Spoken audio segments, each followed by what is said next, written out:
ಮಾಧ್ಯಮದ ಗೆಳೆಯರೇ, ಇವತ್ತು ನಮ್ಮ ಸರ್ಕಾರ ಅಧಿಕಾರಕ್ಕೆ ಬಂದು ಇವತ್ತಿಗೆ 2 ವರ್ಷಗಳು ಆಗ್ತಾ ಇದ್ದಾವೆ.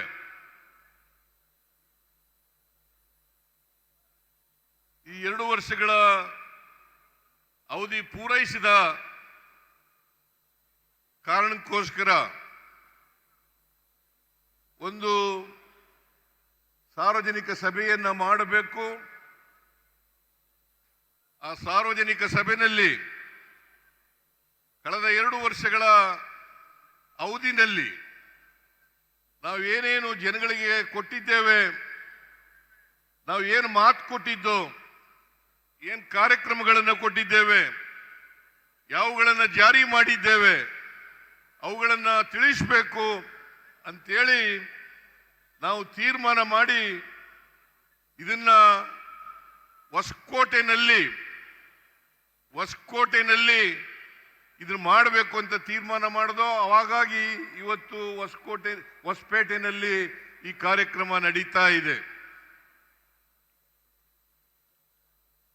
ಈ ಕಾರ್ಯಕ್ರಮಕ್ಕೆ ಯಶಸ್ವಿ ಆಗಲಿಕ್ಕೆ ಕೃಷ್ಣ ಬೈರೇಗೌಡ, ಜಮೀರ್ ಅಹಮದ್ ಖಾನ್ ಮತ್ತು ಹೊಸಪೇಟೆ ಕ್ಷೇತ್ರದ ಗವಿಯಪ್ಪ ಮತ್ತು ಇಡೀ ರಾಜ್ಯದ ಎಲ್ಲ ಶಾಸಕರುಗಳು, ಮಾಜಿ ಶಾಸಕರುಗಳು, ಸಂಸತ್ ಸದಸ್ಯರು ಅವರೆಲ್ಲರೂ ಕೂಡ ಶ್ರಮಪಟ್ಟು ಇಷ್ಟೊಂದು ದೊಡ್ಡ ಪ್ರಮಾಣದಲ್ಲಿ ಜನರನ್ನ ಸೇರಿಸಿ ಈ ಕಾರ್ಯಕ್ರಮವನ್ನು ಮಾಡಿದ್ದಾರೆ. ಇದರ ಯಶಸ್ಸಿಗೆ ಕಾರಣಕರ್ತರಾದಂಥ ಎಲ್ಲರಿಗೂ ಕೂಡ ಸರ್ಕಾರದ ಪರವಾಗಿ ಧನ್ಯವಾದಗಳನ್ನು ಹೇಳಲಿಕ್ಕೆ ಬಯಸ್ತಾ ಇದ್ದೇನೆ. ಈ ಕಾರ್ಯಕ್ರಮಕ್ಕೆ ಎಐಸಿಸಿ ಅಧ್ಯಕ್ಷರಾದಂಥ ಶ್ರೀ ಮಲ್ಲಿಕಾರ್ಜುನ ಖರ್ಗೆ ಅವರು ಆಗಮಿಸಿದ್ದಾರೆ, ಬಂದು ಈ ಕಾರ್ಯಕ್ರಮವನ್ನು ಉದ್ಘಾಟನೆ ಮಾಡಿದ್ದಾರೆ. ಜೊತೆಗೆ ಲೋಕಸಭೆಯಲ್ಲಿ ವಿರೋಧ ಪಕ್ಷದ ನಾಯಕರಾದಂಥ ನಮ್ಮೆಲ್ಲರ ನಾಯಕರು ಆದಂಥ ಶ್ರೀ ರಾಹುಲ್ ಗಾಂಧಿಯವರು ಗ್ರಾಮ ಕಂದಾಯ ಹಕ್ಕು ಪತ್ರಗಳನ್ನು ವಿತರಣೆ ಮಾಡಿದ್ದಾರೆ. ಅವರು ಈವರೆಗೂ ಕೂಡ ನಾನು ಸರ್ಕಾರದ ಪರವಾಗಿ ಅತ್ಯಂತ ಗೌರವಪೂರ್ವಕವಾಗಿ ಧನ್ಯವಾದಗಳನ್ನು ಈ ಸಂದರ್ಭದಲ್ಲಿ ಹೇಳಲಿಕ್ಕೆ ಬಯಸ್ತಾ ಇದ್ದೇನೆ.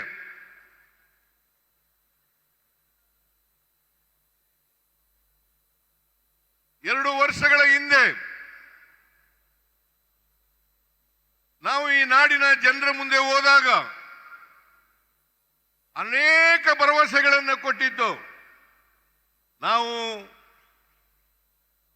ಪರಮೇಶ್ವರ್ ಅವರ ಅಧ್ಯಕ್ಷತೆಯಲ್ಲಿ ಒಂದು ಸಮಿತಿಯನ್ನು ರಚನೆ ಮಾಡಿದ್ದು.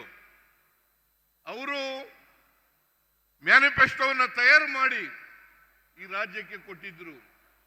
ಆ ಮ್ಯಾನಿಫೆಸ್ಟೋ ಹೆಸರೇನಪ್ಪ ಅಂತಂದ್ರೆ ಸರ್ವ ಜನಾಂಗದ ಶಾಂತಿಯ ತೋಟ.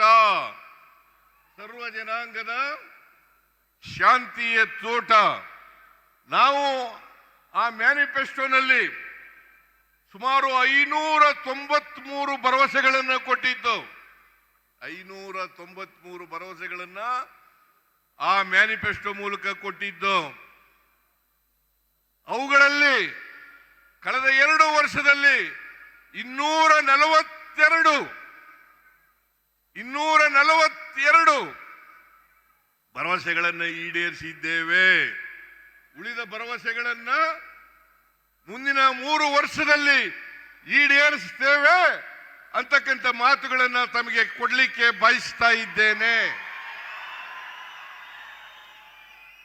ಅದ್ರ ಜೊತೆಗೆ 5 ಗ್ಯಾರಂಟಿಗಳನ್ನು ಕೊಟ್ಟಿದ್ದು. 5 ಗ್ಯಾರಂಟಿಗಳನ್ನು ಕೊಟ್ಟಿದ್ದು. ಅವು ಯಾವುದೇ ಧರ್ಮ, ಯಾವುದೇ ಜಾತಿ, ಯಾವುದೇ ಪಕ್ಷ ಇಲ್ಲದೇನೆ ಸಮಾಜದಲ್ಲಿರ್ತಕ್ಕಂಥ ಎಲ್ಲ ಬಡವರಿಗೂ ಕೂಡ ಆರ್ಥಿಕ ಸಾಮಾಜಿಕ ಶಕ್ತಿಯನ್ನು ಕೊಡಬೇಕು ಅಂತಕ್ಕಂಥದ್ದು ನಮ್ಮ ಉದ್ದೇಶ. ಹಾಗಾಗಿ 5 ಗ್ಯಾರಂಟಿಗಳನ್ನು ಕೊಟ್ಟಿದ್ದು. 5 ಗ್ಯಾರಂಟಿಗಳನ್ನ ಶಕ್ತಿ ಯೋಜನೆ, 5 ಗ್ಯಾರಂಟಿ ಯೋಜನೆಗಳಲ್ಲಿ ಶಕ್ತಿ ಯೋಜನೆ ನಾವು ಮೇ 2023 ಮೇ 20ಕ್ಕೆ ಅಧಿಕಾರಕ್ಕೆ ಬಂದು ಮೇ 20ರಲ್ಲಿ ಬಂದು ಜೂನ್ 11ನೇ ತಾರೀಕು ಮೊದಲನೇ ಯೋಜನೆಯನ್ನ ಜಾರಿಗೆ ಮಾಡೋದು, ಮೊದಲನೇ ಗ್ಯಾರಂಟಿ ಯೋಜನೆಯನ್ನ ಜಾರಿಗೆ ಕೊಟ್ಟು ಜೂನ್ 11 ಜುಲೈ ತಿಂಗಳಲ್ಲಿ 2 ಗ್ಯಾರಂಟಿ ಯೋಜನೆಗಳನ್ನು ಜಾರಿಗೆ ಕೊಟ್ಟು, ಒಂದು ಗೃಹ ಜ್ಯೋತಿ, ಎರಡನೇದು ಅನ್ನಭಾಗ್ಯ. ಗೃಹ ಜ್ಯೋತಿ ಕಾರ್ಯಕ್ರಮ, ಅನ್ನಭಾಗ್ಯ ಕಾರ್ಯಕ್ರಮ, ಎರಡೂ ಕಾರ್ಯಕ್ರಮಗಳನ್ನ ನಾವು ಜಾರಿ ಮಾಡೋದು ಜುಲೈ ತಿಂಗಳಲ್ಲಿ. ಆಗಸ್ಟ್ ತಿಂಗಳಲ್ಲಿ ಮೈಸೂರಿನಲ್ಲಿ ರಾಹುಲ್ ಗಾಂಧಿ ಅವರು ಕೂಡ ಬಂದಿದ್ರು, ಖರ್ಗೆ ಅವರು ಕೂಡ ಬಂದಿದ್ರು, DK ಶಿವಕುಮಾರ್ ಕೂಡ ಬಂದಿದ್ರು. ಅವರು ಮತ್ತೆ ಅಲ್ಲಿ ನಾವು ಈ ಗೃಹ ಲಕ್ಷ್ಮಿ ಅಂತಕ್ಕಂಥ ಕಾರ್ಯಕ್ರಮವನ್ನ ಮಾಡೋದು ಜಾರಿ ಕೊಟ್ಟು, ಜನವರಿ ತಿಂಗಳಲ್ಲಿ ಯುವ ನಿಧಿ ಕಾರ್ಯಕ್ರಮವನ್ನ ಜಾರಿ ಕೊಟ್ಟು, ಒಟ್ಟು 5 ಕಾರ್ಯಕ್ರಮಗಳನ್ನ 1 ವರ್ಷದ ಅವಧಿನಲ್ಲಿ ಜಾರಿ ಕೊಟ್ಟಿದ್ದೇವೆ. ಕೊಟ್ಟ ಮಾತಿನಂತೆ ನಡ್ಕೊಂಡಿದ್ದೇವೆ.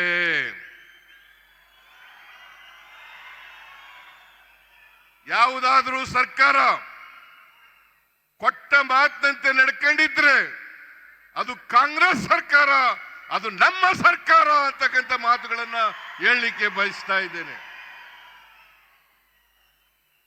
2013ರಿಂದ 18ರವರೆಗೆ ನಾವು ಅಧಿಕಾರದಲ್ಲಿ ಇದ್ದೋ. 2013ರಿಂದ 18ರವರೆಗೆ ಅಧಿಕಾರದಲ್ಲಿದ್ದಂತ ಸಂದರ್ಭದಲ್ಲಿ